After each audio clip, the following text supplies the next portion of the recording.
தமிழ் சினிமாவில் ரீசெண்டாக வந்த சில அப்டேட்ஸ் இந்த வீடியோவில் பார்த்தலாம். இந்த மாதிரி சினிமா அப்டேட்ஸ்க்கு நம்ம சேனலில் சப்ஸ்கிரைப் பண்ணிக்கோங்க. ஃபர்ஸ்டா விஷ்ணு விஷால் ஆக்டிங்கில் வரப்போகிற ஆரியன் படத்தோட டீசர் வந்திருக்கு. டீசர் நல்லா இருக்கு.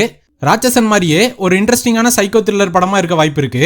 டீசரில் வந்த ஜிப்ரான் பிஜிஎம் சூப்பர். இந்த ஆரியன் படம் பிரவீன் கே டைரக்ஷனில் வர அக்டோபர் 31 தியேட்டர்ஸில் ரிலீஸ் ஆகும். ரெண்டாவதா தனுஷ் ஆக்டிங்கில் வரப்போகிற தேரே எஸ்கிமே படத்தோட டீசர் வந்திருக்கு. இந்த படத்தையும் டைரக்டர் ஆனந்த் எல் ராய் அம்பிகாபதி மாதிரியே ஒரு டிஃப்ரெண்டான லவ் ஸ்டோரியாக தான் எடுத்திருப்பாரு போல. டீசர்ல வந்த ஏஆர் ரஹ்மான் பிஜிஎம் நல்லா இருந்துச்சு. இந்த தேரே எஸ்கிமே படம் வர நவம்பர் 28 தியேட்டர்ஸ்ல ரிலீஸ் ஆகும். மூணாவதா ஜீவாவோட 45வது படத்துக்கு தலைவர் தம்பி தலைமையில்னு டைட்டில் வச்சு ஃபர்ஸ்ட் லுக் போஸ்டரும் லான்ச் பண்ணிட்டாங்க.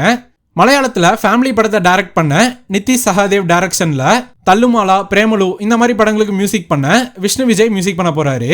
தீபாவளிக்கு வரப்போற டியூட் படத்துல இருந்து நியூ போஸ்டர் வந்திருக்கு. பிரதீப் ஆக்டிங்ல தீபாவளிக்கு இந்த டியூட் படம் வரது கன்ஃபார்ம். எல்ஐகே படம் தள்ளி போக வாய்ப்பு அதிகம்.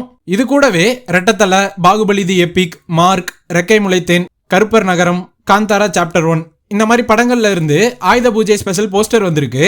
நீங்க எந்த படத்தோட அப்டேட்ஸ்க்கு வெயிட்டிங்னு கமெண்ட் பாக்ஸ்ல கமெண்ட் பண்ணிருங்க. பாய்.